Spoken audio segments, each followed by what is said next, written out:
Hello, and welcome to episode 3 of What I Learned with Cole Pitt. I thought we'd do today's episode a little bit differently. I thought I'd just do more of a free-flowing conversation, tell some funny stories from the last week or so of my life, then see where it goes from there. I love the idea of the What I Learned premise for the show. I think it'll be great having some guests on, hearing their personal stories, their experiences, learning from them. I'll also do it for some episodes, some specific topics, what I learned from that. But also thought maybe I'd throw in just some conversational ones. We'll see how you guys like this one. Maybe we'll go from there. I thought a great starting point would be where my wife pretty much told the nurses and doctors at the hospital the other day that she thought my breath smelled like poop. So we're changing the girls. They're in the special care unit. We can change their diapers every couple of hours when they do their care time, is what you call it. We're changing Ping's diaper. And it was just a pee diaper. No poop, nothing crazy. But Delia kept doing this sniffing thing. That's something I will say. She developed that during pregnancy. My mom did this, and I'm like, what are we doing? We're just at all times now. She's kind of just. Do you smell something? I think I smell something. I think I smell. We'll be out in the middle of the city, in the middle of traffic. There's so many smells going on, and she'll be like, "Do you smell something?" I'm like, no. But also, why are we being an anteater? Just sniffing around at all times now. My mom would do that. Like, what?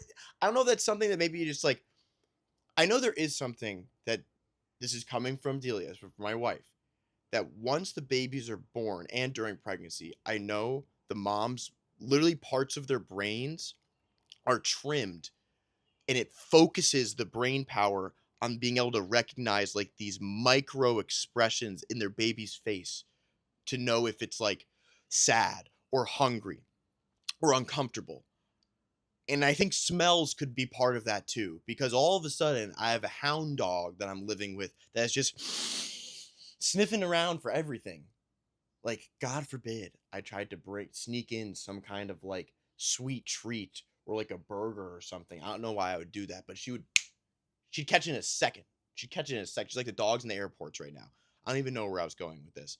Oh, because of the poop story. So we're in the special care unit changing the diaper. It's just a pee diaper.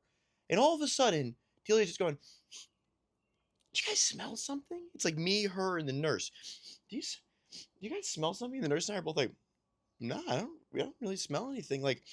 And Delia kept being like, "Oh, Pink, you got a stinky girl over here right now, a stinky diaper." And mind you, the baby's poops right now smell so specifically like cheese and almost a little bit of corn.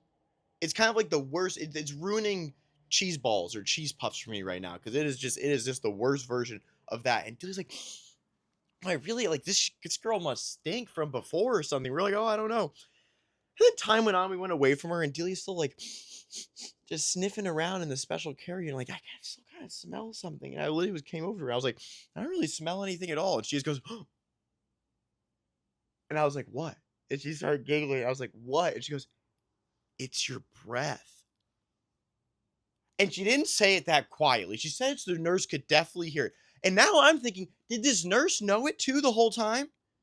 Did my breath smell that terribly? I had had a protein shake before I came in. I guess that's probably what it was from. But the nurse was just there while we're over the diaper change. Delia's smelling it. The nurse fully is aware. This is closed quarters. We're all around this one little bassinet crib. And the nurse totally knows now that it is my breath. And she's just too nice to be like, she's like, "No, I don't smell anything." Because I'm, of course, I don't smell anything. And Delia's over there. It's like, "No, something stinks. Something smells like Ping's poop, like baby poop." But no, it was just my breath. So that was a great way to start the week. I thought that was fairly uplifting. So now I've brushed my teeth 3 times a day since then, using mouthwash and everything. Yep.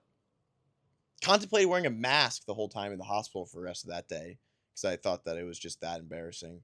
And now this nurse is definitely just telling other nurses that Ping and Pong's dad's breath stinks and that their mom knows it.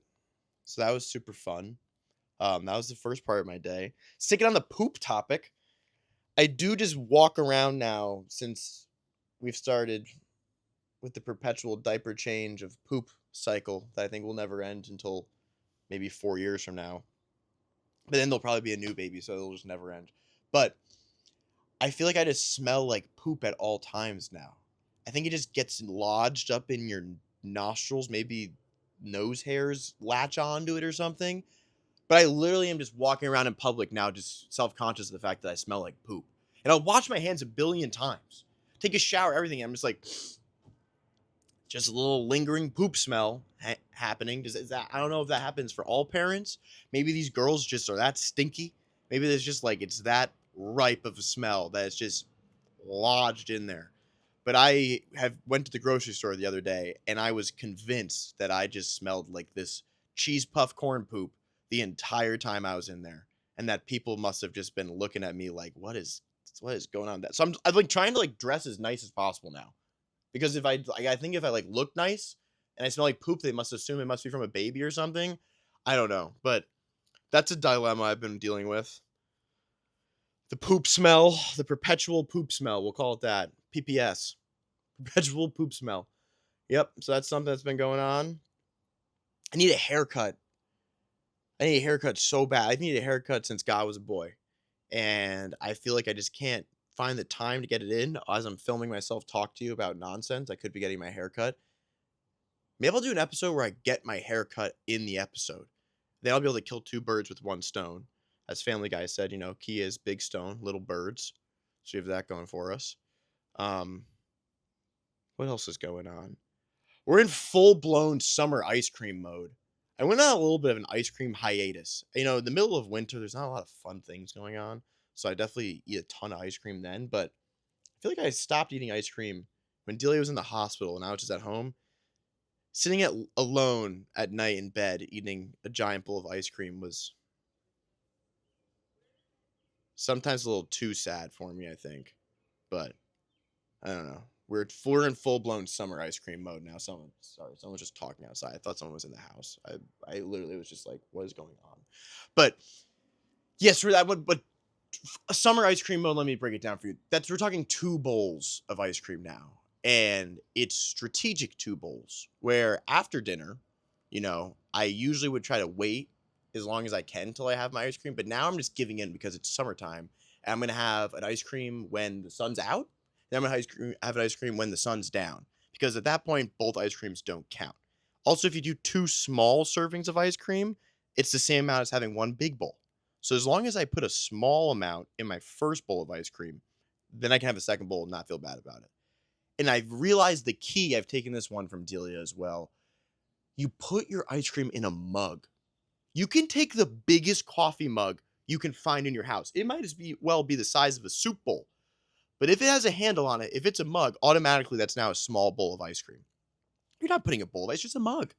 I just put a mug of ice cream. It's fine.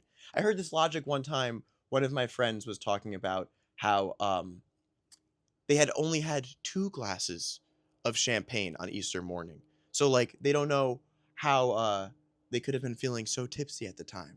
And then we asked them, "Oh, wait, that's crazy." And they're like, "Yeah, I mean, it was 1 whole bottle, but only 2 glasses." That's how I feel about this ice cream right now. If it's 2 small bowls of ice cream, it can't be that bad. It doesn't matter. If it's in a mug, it can't be that bad, because it's just a mug of ice cream. It's not even a bowl. Who are we kidding? A mug of ice cream is harmless. No one. It's healthy at that point. Also, the good fats, healthy ice cream argument. I just bought that, read one article, and now boom, I am.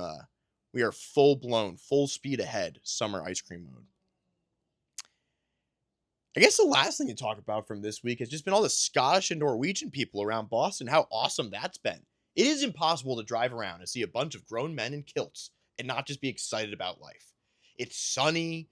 They're out there singing songs from like 8 a.m. till 10 p.m. all through the streets. There's cones on the heads of all the statues. I don't really know where it even comes from, but it's awesome. The traffic cones are out everywhere.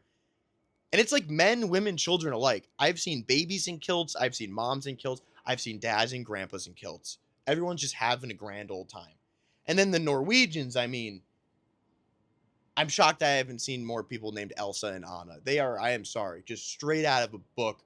Scandinavia.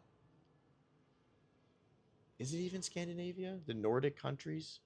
I don't even know if that counts as Scandinavia. They are, and the Norwegian people, I mean, come on. I feel like I should just start calling them Elsa, Anna, and Sven. They are straight out of Frozen, walking around the city, blonde hair, just out and about. It is awesome. I feel like we should just start doing Winter Olympic events. I mean, the outfit styles. I made a video on Instagram about the capri pants that are just whitewashed, like bleached. Just 40-year-old dads rocking them. I will say, the one response I got was people saying that, yeah, you Americans don't know how to relax. Of course they're wearing those capri pants. That's what we do when we're on vacation in Europe. Have you heard of sweatpants or like gym shorts? These men are wearing tight fitted 3/4 length whitewashed jean capris. They look stylish, but they are definitely not comfy. Of all things, they are not comfy. I don't know. That's just my thoughts. So, I don't know. This was a little bit of a different episode. I don't even know how long this has been. It'd probably be like 10 or 15 minutes. But it's just a little bit of an insight of what happened during my week. Pig and Pong are doing great. Thought it was a bit of a funny story, a little bit of insight of what I've been thinking about. Have some ice cream yourself. I'm going to have some more tonight. But this was episode 3. We'll see how it goes. Maybe you like it. Maybe you don't. We'll come back next week and see how it goes.